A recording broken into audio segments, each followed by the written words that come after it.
We made it to Wanaka. Half alive, but still good spirited. Yeah, very good spirited. Chris is going through some medical challenges. Medical challenges. The kind of which we try to stop from passing out from.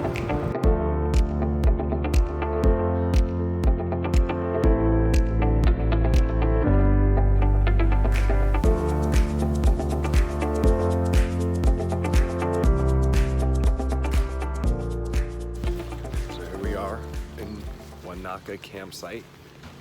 It's been pouring all night since like 1 a.m.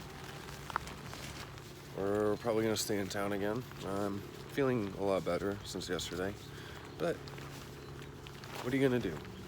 You need to make sure everything's all set up, make sure everything's good. This is a beautiful area. Here, I'll even show you. Look at those hills. It's just one little segment. There's a lake past that tree ridge over there. It's gorgeous. Problem is we don't know if it's gonna rain all day or the next couple days. So now we get to play catch up.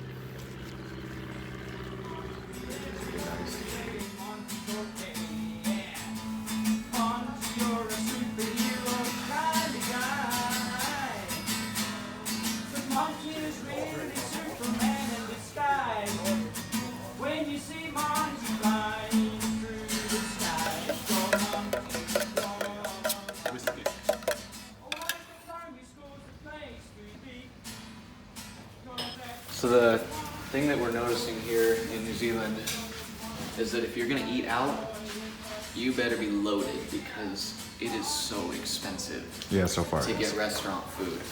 But you go into the markets and you get some of their fresh produce and meats and things, and it's less than half the price of the US. So it's like a little bit of give and take. Get that bacon. Get it. It is got it. Consider it got it. This is my chef of the day. His name's Aaron. Chef Aaron. Chef Aaron. He helped me out a lot yesterday. I was pretty much like a useless piece of meat. Like kind of even more useless than that. Yeah, it's getting busier again like it did yesterday. Good thing we put our gay lines on. Guy lines. I'm gonna call them gay lines. You'll know what they are. So if I forgot to mention before, we're in the town of Wanaka, and the forecast shows a wicked Category 5 cyclone coming through pretty much tomorrow, Cyclone Gita. And so we made the executive choice to hang out here tonight and then potentially tomorrow as well, so that we're not cycling through a freaking hurricane. And to top it all off, the government of New Zealand has recommended that all travelers find a safe place to camp up for the night out of the elements, as this is supposed to be a pretty big deal. And I really got them to work hard to make sure they keep them safe with winds blowing objects around and no one will be able to see them coming. Okay, I think he's a dancing ninja with his onesie. Oh. Okay, yeah, for real. So Aaron, in all of his infinite wisdom, decided to stand up with his phone on his lap and then proceed to step directly on it. So from now on, when you see this lovely glow, it's not my aura, it's the fact that my selfie screen is no longer functional.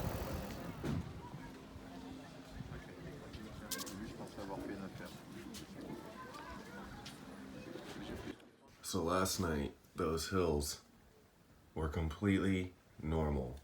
Now they're covered in white tips. Thank you, Cyclone Gita, making my life harder the day I need to get going. Yes, exactly that.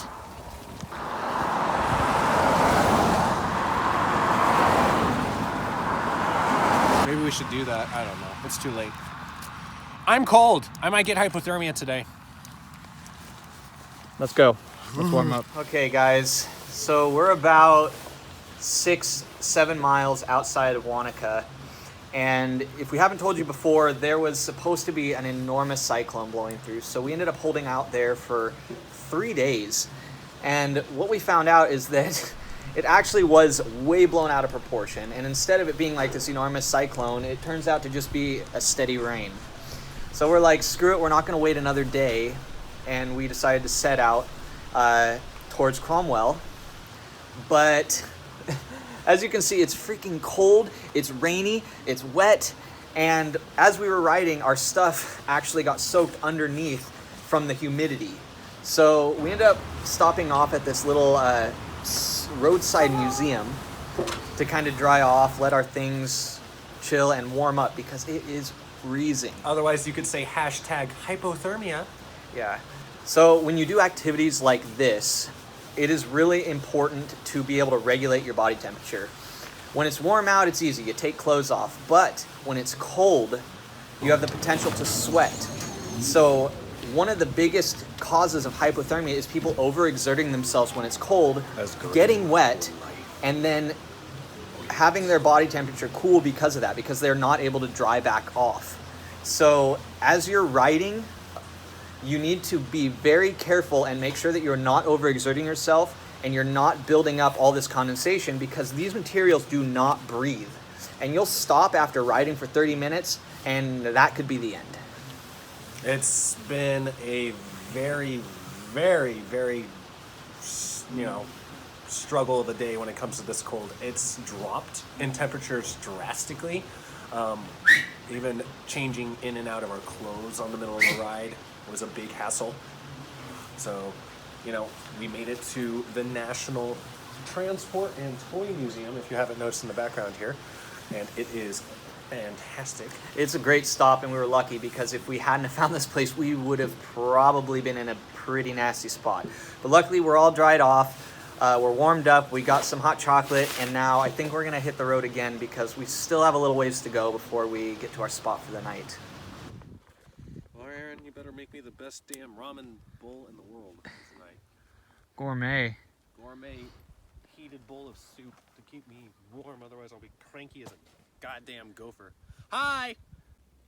Are they massive? Yes.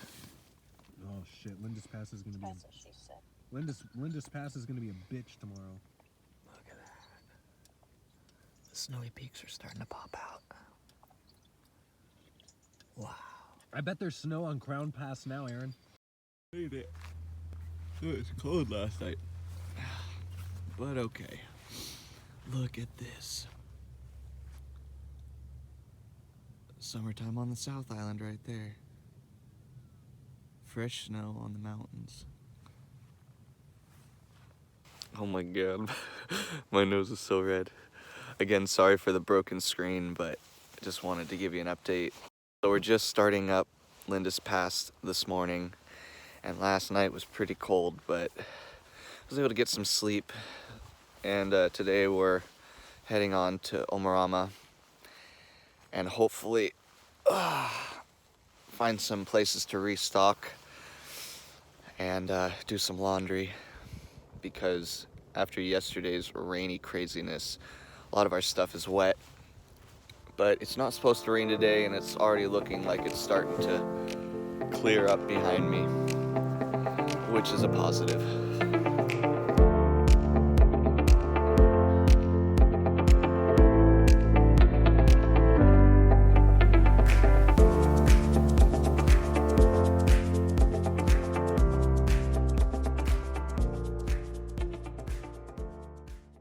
Bear Bowl people, we got a problem here. Huh? These things, though spectacular in concept, are just very flimsy. They just need to be made a little thicker. Just a little thicker, guys.